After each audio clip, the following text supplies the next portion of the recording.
নিজের ভুল বুঝে ঠাম্মির সামনে বুগলাইয়ের পায়ে পড়ে ক্ষমা চাইল বর্ষা। হ্যাঁ বন্ধুরা, চিরসখা সিরিয়ালের আজকের পর্বে এমনটাই দেখতে চলেছি। গল্পের শুরুতেই দেখা যায় এই দৃশ্য দেখে স্তব্ধ হয়ে গেল গোটা বাড়ি। এতদিনের জেদ, অহংকার আর ভুল বোঝাবুঝির দেয়াল যেন এক মুহূর্তে ভেঙে পড়ল।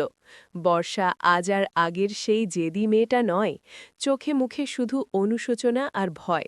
ঘরের মাঝখানে শক্ত হয়ে দাঁড়িয়েছিলেন ঠাম্মি, তার চোখে অভিমান, আবার সেই সঙ্গে কষ্টও। বুগলাই চুপচাপ দাঁড়িয়েছিল, কিছু বুঝে ওঠার আগেই হঠাৎ বর্ষা তার পা জড়িয়ে ধরে বসে পড়ল। কাঁপা গলায় বলল, আমায় ক্ষমা করে দাও বুগলাই, আমি ভুল করেছিলাম। নিজের স্বার্থে রাগে অন্ধ হয়ে তোমাকে কত কষ্ট দিয়েছি, আজ বুঝতে পারছি। বর্ষার কান্নায় ঘরের বাতাস ভারী হয়ে উঠল।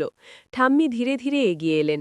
এতদিন যাকে তিনি ভুল পথে যেতে দেখেছেন, আজ সেই নাতনির মাথা নত করে ক্ষমা চাইতে দেখা তার চোখও ভিজে উঠল।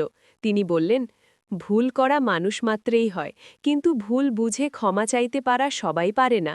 বুগলাই বর্ষার হাত ধরে তাকে উঠিয়ে দাঁড় করাল। তার গলাতেও আবেগ চেপে বসেছে। সে বলল, আমি তো কোনোদিন তোমার শত্রু ছিলাম না বর্ষা, শুধু সত্যটা চাইতাম। বর্ষা মাথা নিচু করে দাঁড়িয়ে রইল, যেন নিজের সমস্ত অপরাধ আজই শোধ করতে চায়। এই মুহূর্তে বাড়ির অন্যারাও বুঝে গেল, ঝগড়া, ভুল বোঝাবুঝি আর অহংকারের চেয়েও ক্ষমা আর ভালোবাসা অনেক বড়। ঠাম্মি বর্ষাকে বুকে টেনে নিলেন, বললেন, আজ থেকে নতুন করে শুরু করো, পুরনো ভুলগুলোকে পেছনে ফেলে সামনে এগিয়ে যাও। বর্ষার চোখে তখন আর শুধু কান্না নয়, ছিল একরাশ স্বস্তি। নিজের ভুল স্বীকার করে আজ সে হালকা অনুভব করছে। বুগলাইয়ের সামনে মাথা নত করা শুধু ক্ষমা চাওয়া নয়, বর্ষার জীবনের এক নতুন অধ্যায়ের শুরু। এই দিনটা হয়তো সবাই মনে রাখবে, যেদিন অহংকার হার মানল আর জয়ী হল ক্ষমা ও সম্পর্ক।